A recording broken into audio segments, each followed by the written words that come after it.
আসসালামু আলাইকুম, সকলে কেমন আছেন? আজ শনিবার, নগরকান্দা উপজেলার রসুলপুর হাট। আজকে প্রতি মন পেঁয়াজ কত করে বিক্রি হচ্ছে আপনাদেরকে জানিয়ে দেওয়া হবে।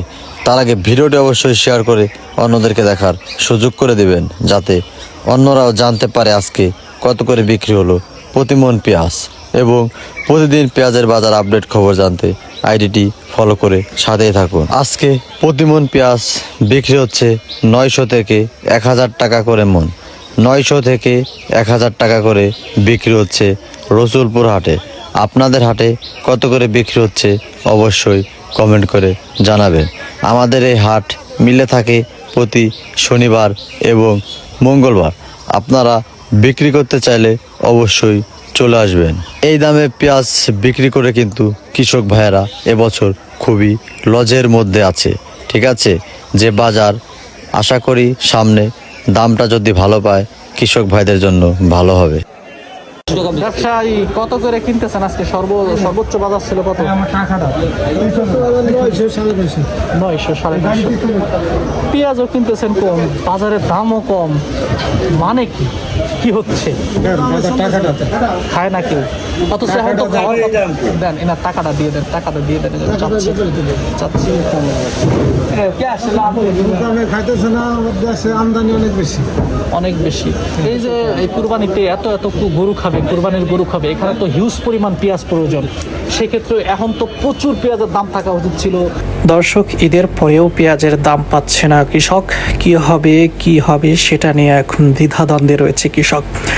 আপনারা জানেন যে ঈদের পরে যে ব্যবসাটা হওয়ার কথা ছিল, অনেকেই বলছেন যে এই ব্যবসা আসলে এখন না, 10 দিন পরে হয়তো এই পেঁয়াজের দামটা আসলে ঊর্ধ্বগতিতে আসলে চলতে পারে। আপাতত এইভাবেই যাবে, কারণ ঈদের আগে অনেকেই পেঁয়াজ কিনে রেখেছেন যাতে করে তারা আগামী বেশ কিছুদিন আসলে চলতে পারেন।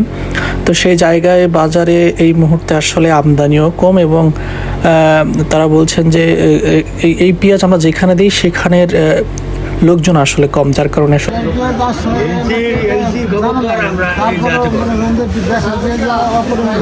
অপরিমাণ আছে।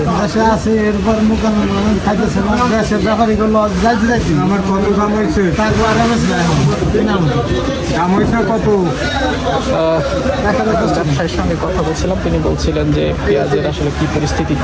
এই যে এবছর আসলে কবে নাগাদ এই পেঁয়াজের দামটা হইতে পারে, যে এই টাইমে আসলে কৃষক দাম পাবে পেঁয়াজের, এরকম নির্দিষ্ট করে কি বলতে পারতেছেন?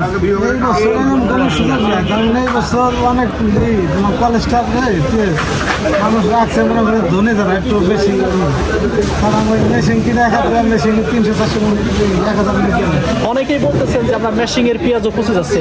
গতকালকে একজনের সাক্ষাৎকার নিলাম, তিনি বলতেছেন যে আমার 800 মন ধরেই পচে গেছে মেশিনের 800 মন। তার প্রচুর অভিযোগ যে এই মেশিন ভালো না, এই মেশিন সরকার কেন দিল, বিভিন্ন অভিযোগ করতেছিলেন। এবং তার একটা দায় চাপাচ্ছিলেন যে কারেন্টের উপর, বিদ্যুতের উপর। বিদ্যুৎ থাকে না, তার কারণে হচ্ছে এই অবস্থা, অধিকাংশ মানুষের এই অবস্থা। সেক্ষেত্রে তো অনেক ঘাটতি, তারাও তো ঠিকভাবে রাখতে পারতেছে না, তারাও অনেক ঝুঁকিপূর্ণ। এখনো ওইভাবে ঘাটতি হয় না, তার মানে তারা যা বলতেছে তারা ভালো নইছে দেশে বাইরাতে যদি পেঁয়াজ না আসে আর পেঁয়াজ যদি সংরক্ষণ করে রাখা যায়, এটা কাতে অগ্রাণ পুষ মাস তো মিলিমিলি চলে যাবে, একটু উদ্যোক্তাও পেঁয়াজ আনা লাগে। তাহলে এবছর সরকার এবছর আর আমদানি করতে হবে না, আমদানি না করলেও পেঁয়াজ ইনশাল্লাহ ওই কাতি অগ্রাণ মাস চলে যাবে। ব্যবসায়ীরা কোনোভাবেই বলতে পারতেছে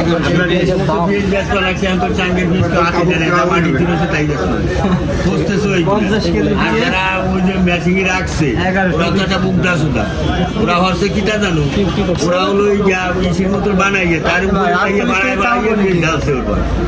ঢালছে ওর ভিতরে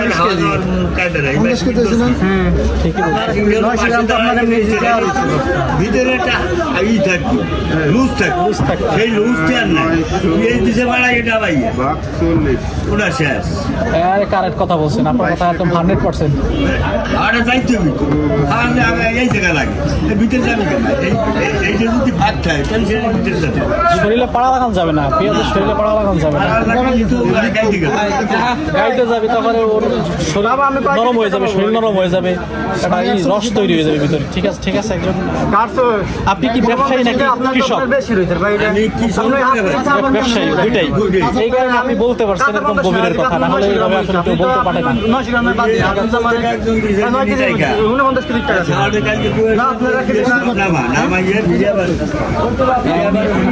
উনি বলতেছিলেন যে